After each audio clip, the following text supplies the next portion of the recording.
하나님 말씀은 신약성경 7페이지 마태복음 6장 1절부터 4절까지 봉독합니다. 사람에게 보이려고 그들 앞에서 너희 의를 행하지 않도록 주의하라. 그리하지 아니하면 하늘에 계신 너희 아버지께 상을 받지 못하느니라.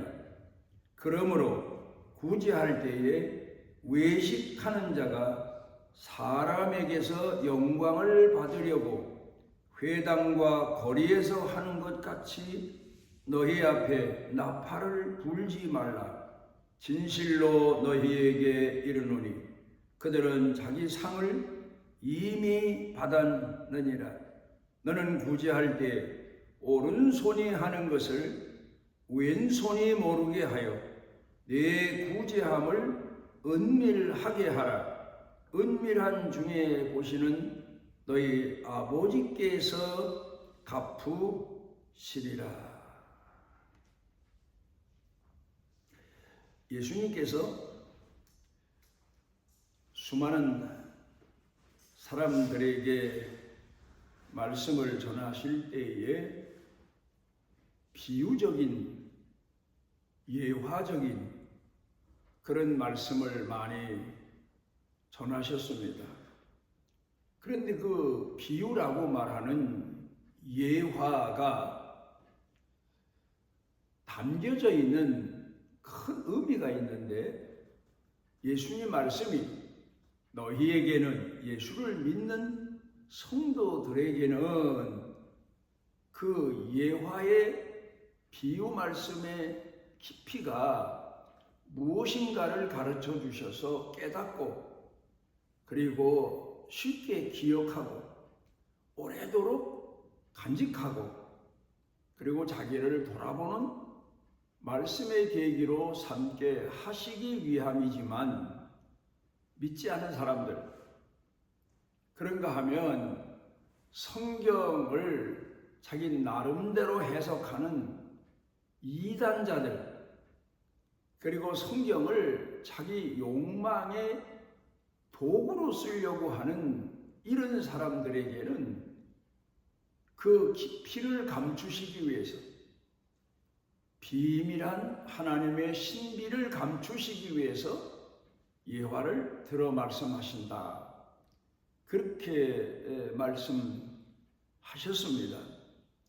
그러니까 우리 예수 믿는 사람들이 성경을 보면 도무지 무슨 내용인지 모르는 내용이 많지만 그러나 예수를 믿으면서 그 가운데 감추어진 깊은 뜻을 하나씩 터득하게 되고 알게 되고 감사하게 되고 그 비밀을 가슴에 간직하며 살게 됩니다.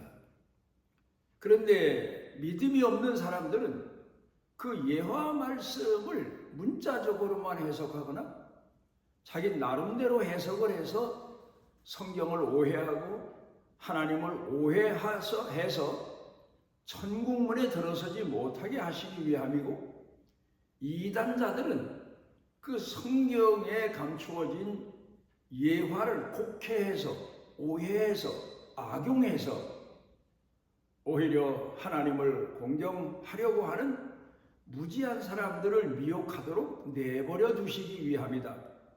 그런 뜻의 말씀을 하시고 있습니다. 그래서 우리는 성경을 읽으면서 도무지 모르겠는 내용의 말씀은 상담을 하거나 아니면 그 말씀의 깊이를 마음에 묵상하고 간직하고 기도합니다. 그러다 보면 깨닫게 해주십니다.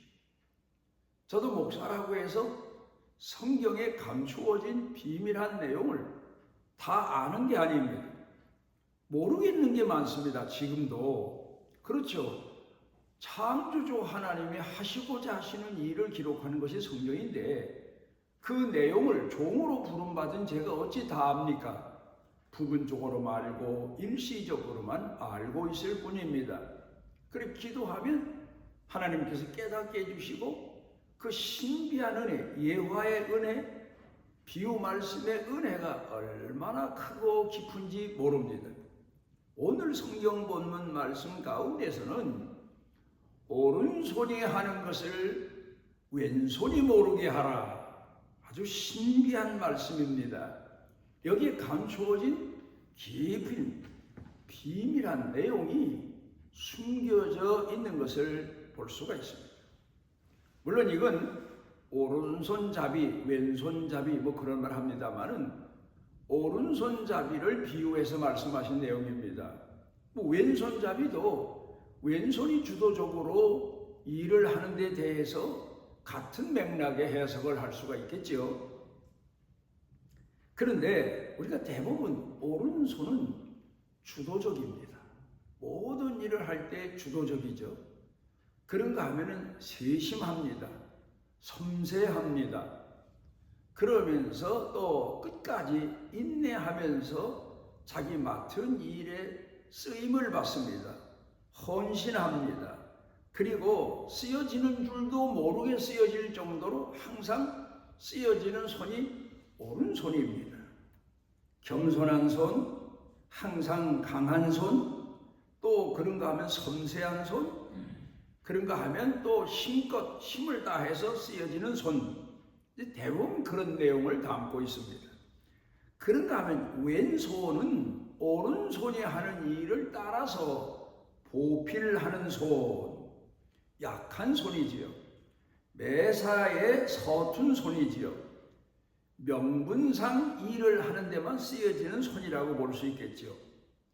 그런가 하면은 왼손은 그러면서도 오른손보다 더 피곤을 쉽게 느끼게 될 거고, 또 아무래도 서투니까 문제를 일으키게 될 거고, 또 그러니까 생각 없이 오른손이 하는 일에 따라다니면서 쓰여지는 그런 손입니다.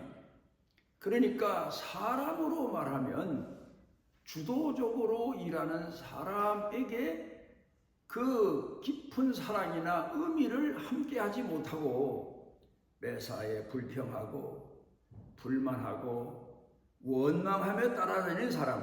왜요? 이 사람은 자기 중심이라 자기 자신의 이익이 되느냐 손해가 되느냐만 따집니다.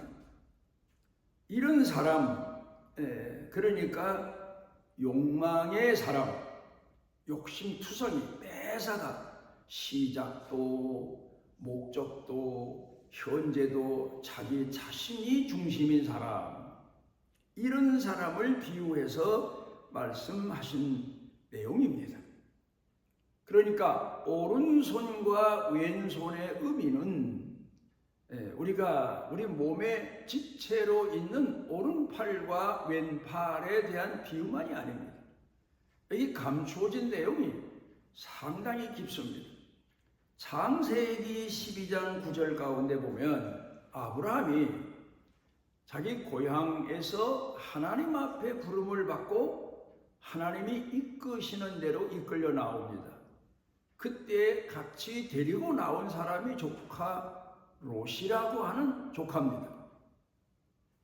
갖가지 고난을 고생을 다 함께 겪습니다. 그런데 그러다가 가나안 땅에 정착하면서 점점 살림이 늘어갑니다. 부자가 됩니다. 그러니까 점점 아브라함과 이 롯 조카 롯과 부딪히기 시작합니다. 부딪히는 게 많습니다. 그래서 아마도 머슴살이하는 야곱에게 라반 외삼촌이 너도 내 집에 와서 머슴살이 하지만 내 몫이 있어야 되지 않겠느냐 해서 몫을 정해주는데, 아마 아브라함이 롯에게 몫을 정해준 것 같습니다. 사람은 그렇잖아요.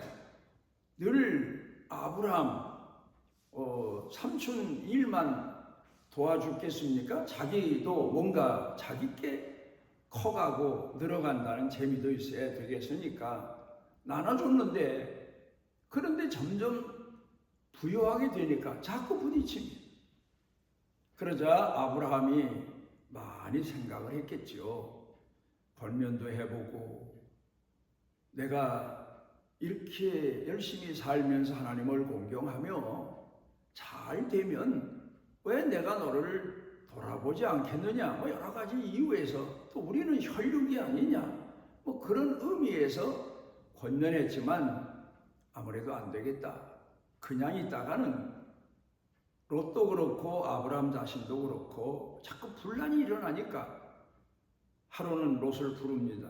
네가 우하면 내가 좌하고 우선권을 줍니다.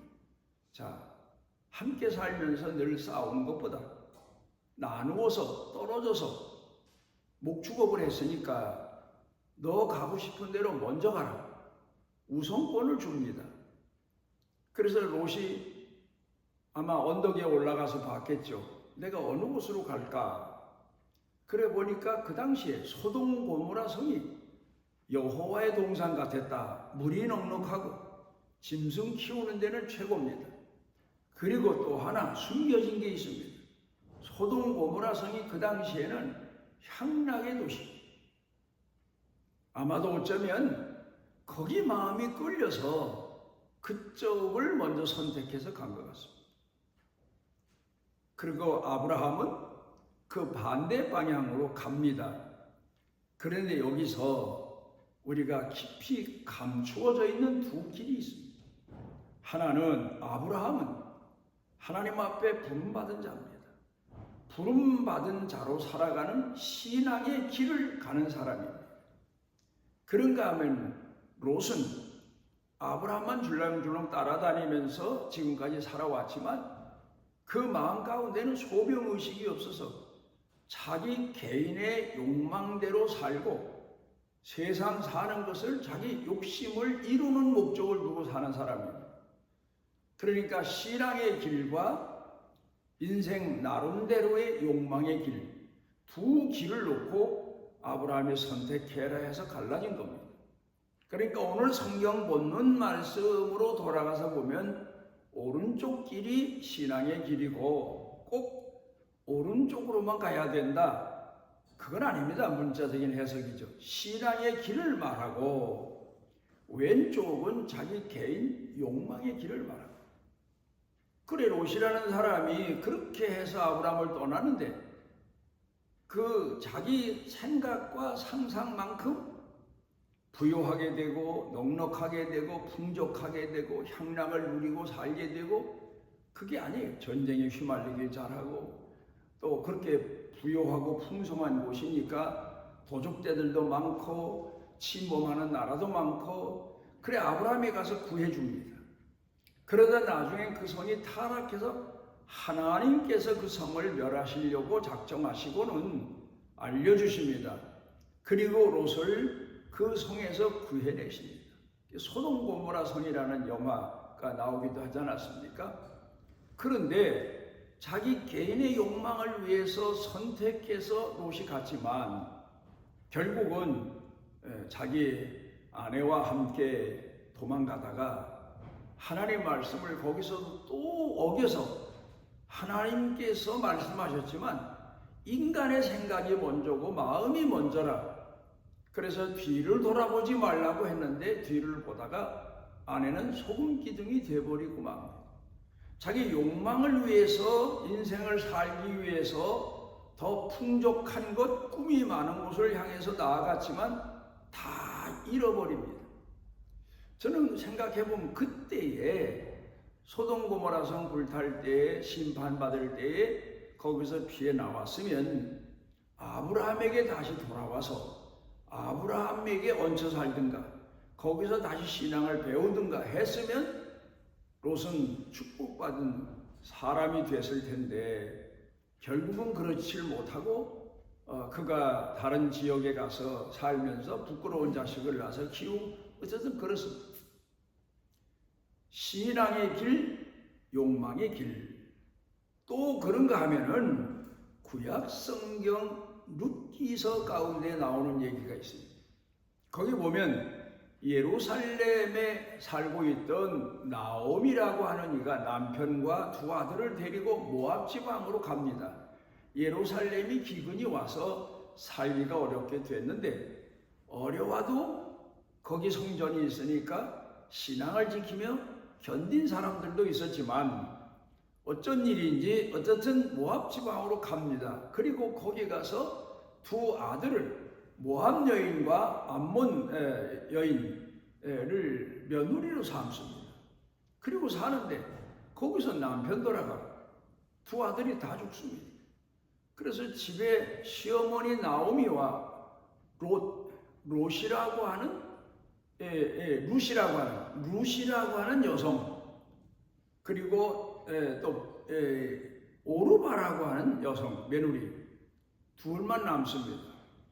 그래, 이 나오미가 내가 이 지경 됐는데 여기서 사느니, 나이 들면 그러잖아요. 고향에 가서 옛날에는 내가 뼈를 묻겠다. 고향으로 돌아갑니다. 예루살렘으로. 출발해 가다가 아무리 생각을 해봐도 이 두 며느리를 데려가면, 강제로 억지로 마지못해 데려가면 자기도 불편할 거고 며느리들도 불편할 거고, 그래서 아마 내가 볼 때는 시험을 해본 것 같습니다. 너희 두 며느리를 앞에 놓고 너희 동족에게로 돌아가라. 이제 내가, 그 유대에는 그런 법이 있습니다. 형이 죽으면 동생이 그 형수를 취해서 대를 잇게 해주고, 이제 그런 법이 있는데, 우리는 양자법이지만, 그런데 이 나오미가 이 룻이라고 하는 며느리하고 오르바라고 하는 며느리 둘을 앉혀놓고 너희 동족에게 가서 다시 재혼해서 자식이 낳고 잘 살아라, 그렇게 말을 하니까 오르바라고 하는 며느리는 울면서 자기 동족에게 돌아가고, 그런데 그때 이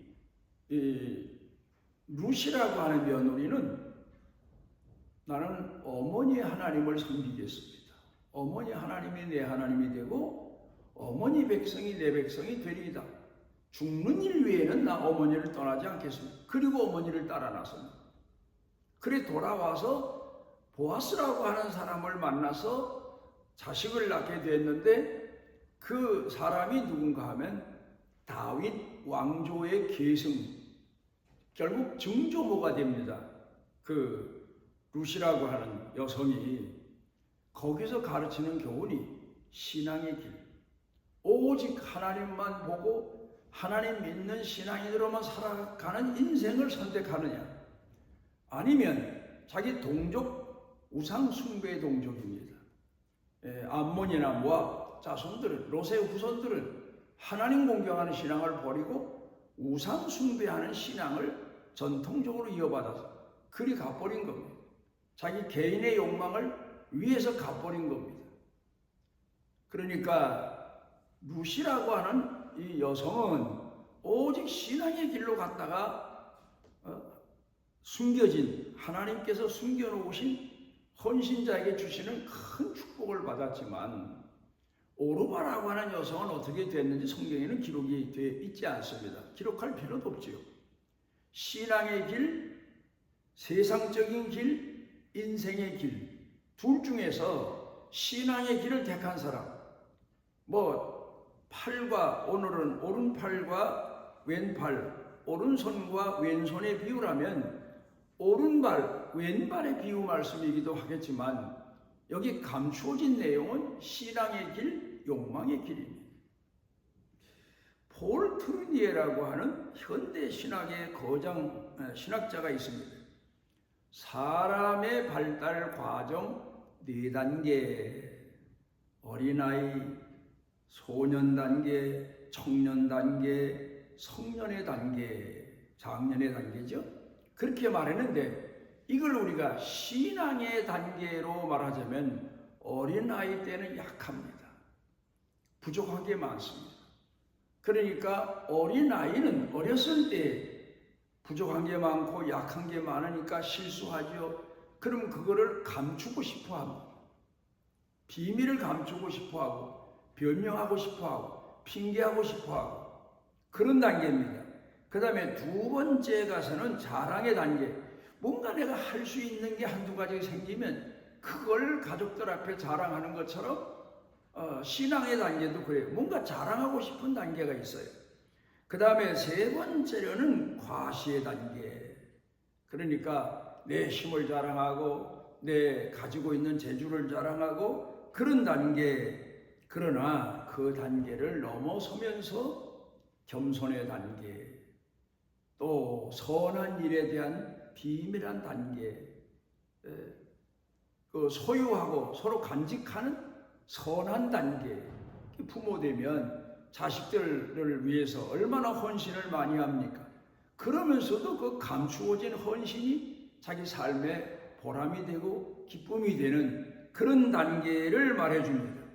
그러니까 우리가 신앙이 성숙하게 되면 하나님과 나만이 아는 영적인 비밀, 또 선행의 비밀, 또 신실함의 비밀, 또 이런 비밀을 간직하고 그걸 하나님 앞에서 감사하고 찬양하면서 사는 사람들이 성도들입니다.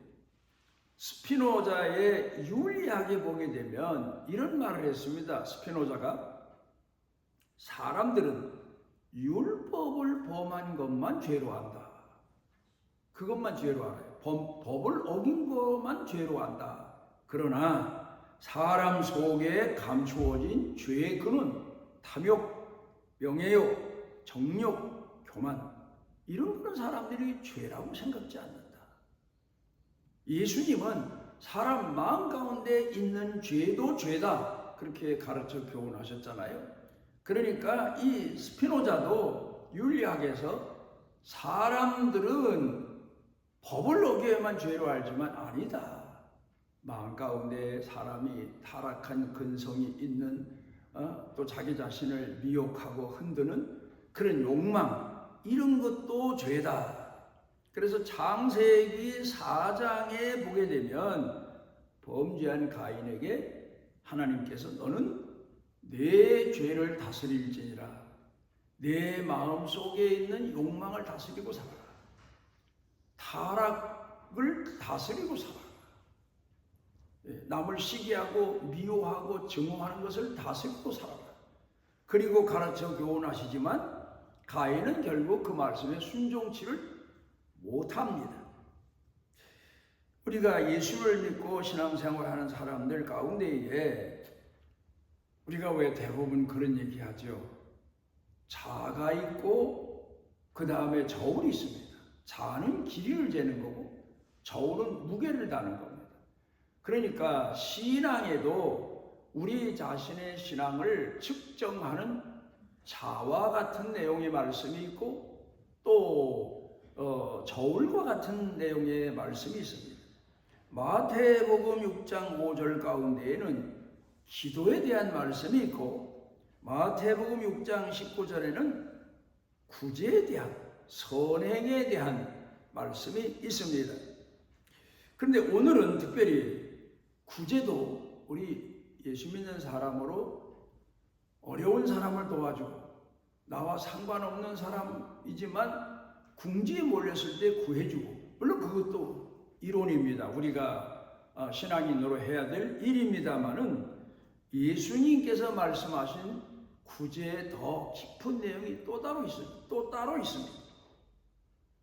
여기서 보면은 우리가 오늘 본문에서 은밀한 중에 보시는 하나님, 사람에게 보이려고 선을 행하지 말아라.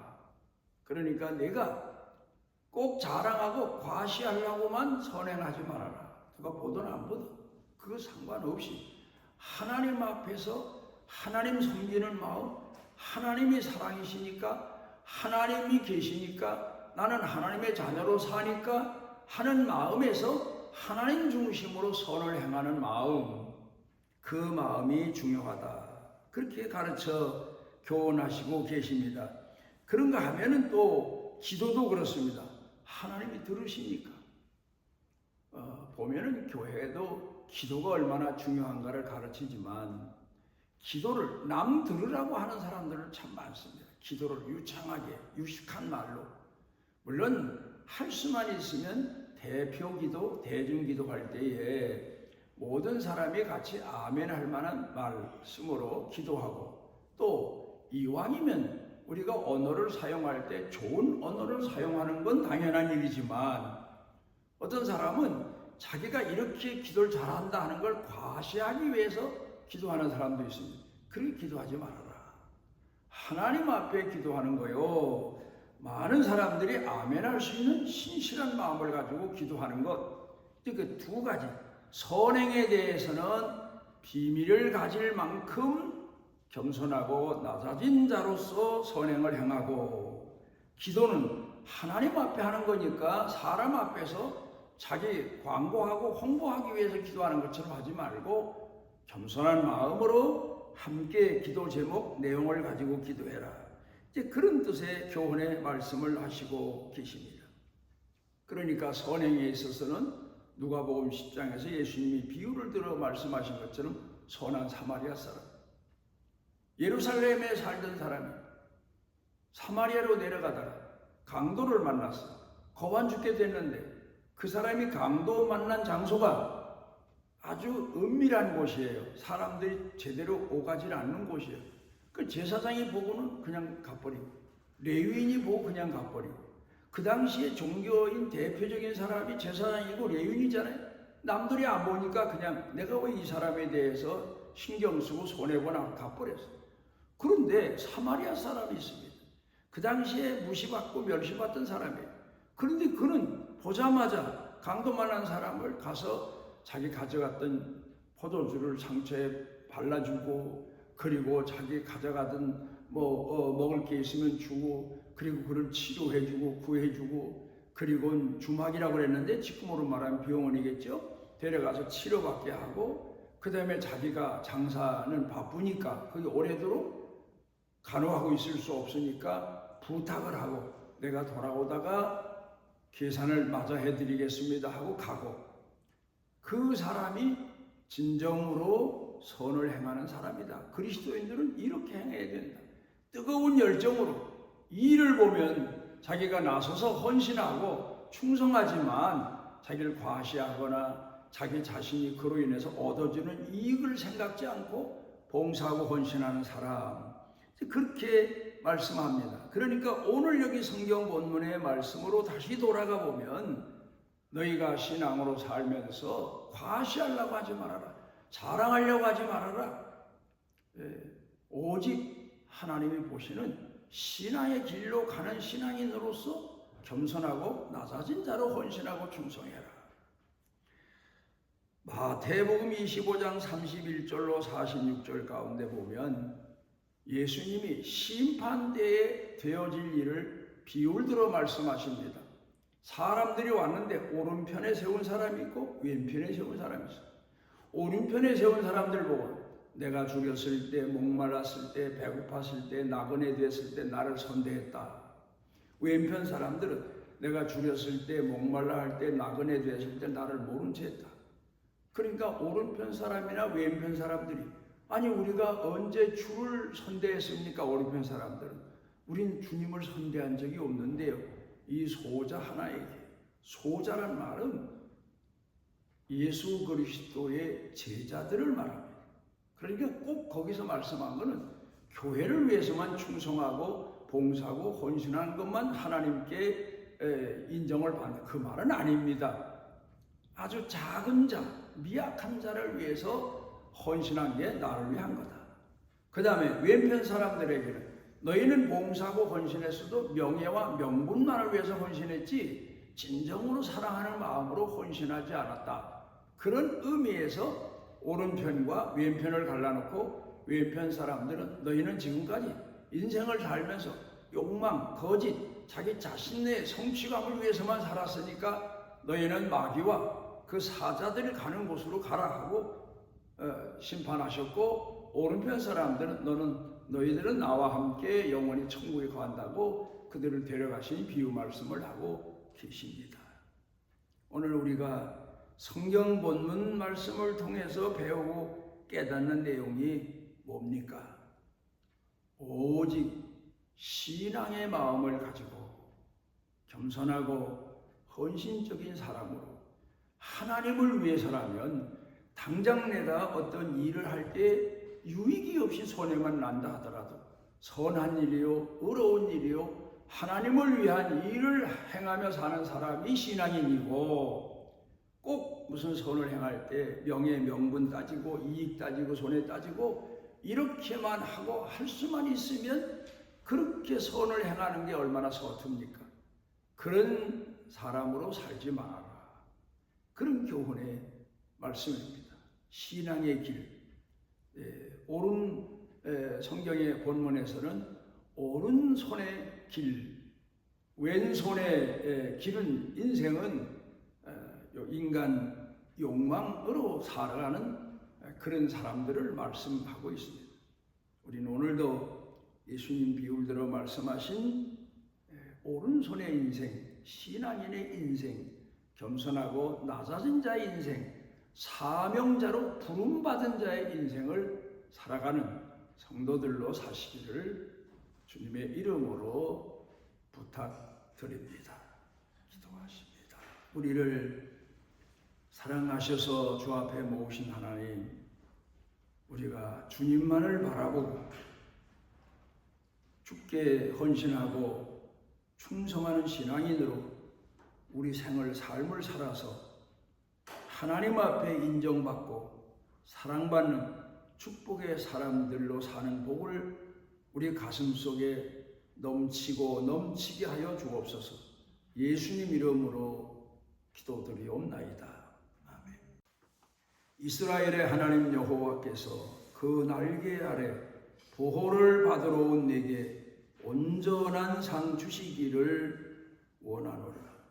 이 땅에 오셔서 사마리아 사람처럼 많은 사람들로부터 무시와 멸시를 받으시면서도 그 섬김의 도리를 다하시고 우리 신앙의 선한 목자가 되시고 모델이 되시고 본이 되신 우리 주 예수 그리스도의 무한하신 은혜와 우리를 선택하시고 영원토록 가슴에 품으시고 사랑하시는 아버지 하나님의 만극하신 사랑과 우리 속에 내재하셔서 감동케 하시고 깨닫게 하시고 위로해 주시고 치료해 주시고 어루만져 주시고 강하고 능하게 하시는 성령님의 능력의 은총이 사랑하는 자녀들 머리 위에 생각 마음 속에 사는 생활 가정 일터 경영 온 교회 이 나라 이민족 중에 넘치고 넘치도록 함께 하시기를 축원하옵나이다.